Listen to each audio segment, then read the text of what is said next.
Leader of the third party. Thank you, Honourable Speaker. In 2023, Island Health awarded a 2-year contract to Telus Health to provide virtual service for adults with eating disorders on Vancouver Island. Persons with lived and living experience were not consulted prior to this contract award. They raised serious concerns about the implementation and impacts to privacy. We recently learned that this contract is not being renewed. Privatization of healthcare is a serious concern, especially when there is no reliable continuity of care.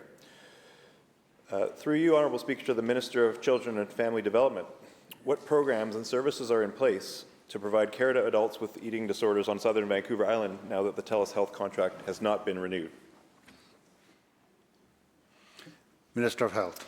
Thank you very much, Honourable Speaker. Thank you to the member for the question and for bringing up a very serious subject around the impact of privatization on our healthcare system, something that this government takes incredibly seriously. Mr. Speaker, it's incredibly important we uphold the principles in the Canada Health Act and understand exactly how our public healthcare system delivers care to people. These are principles and values that this government will protect fiercely. And, Mr. Speaker, we're going to continue to take action to strengthen that public healthcare system.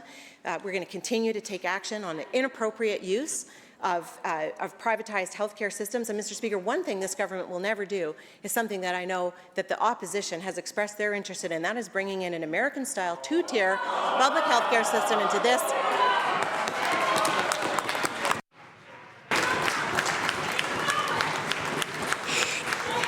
Members. Member has supplemental. Shh, members. Thank you, Mr. Speaker.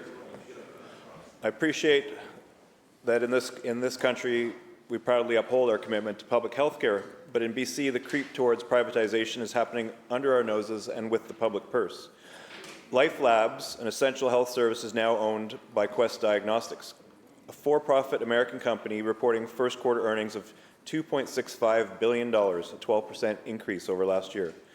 Meanwhile, Life Labs employees have been striking for over 2 months due to insufficient wages and staffing challenges. American Fortune 500 companies should not be profiting from the delivery of essential healthcare services in BC, especially while those providing the services are not receiving fair wages, and we are pursuing a strong call for British Columbians to buy BC. Through you, Honourable Speaker, to the Premier, what is the government's plan to ensure public dollars stay in the public healthcare system? Minister of Health. Thank you so much, Honourable Speaker. Thank you again to the member for the question. And I want to assure him that we are always going to be taking action to ensure that healthcare services are available for people when they need them and where they need them. Now, in the case of medical services, members, come to order. Members.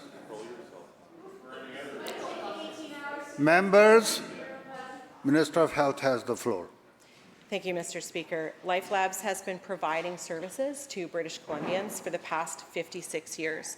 We have a contract with Life Labs that goes until 2031. It would cost taxpayers hundreds of millions of dollars if we were going to take away resources like this from frontline services. But we know that we have to continue to work with healthcare workers to ensure that those lab services are there for people.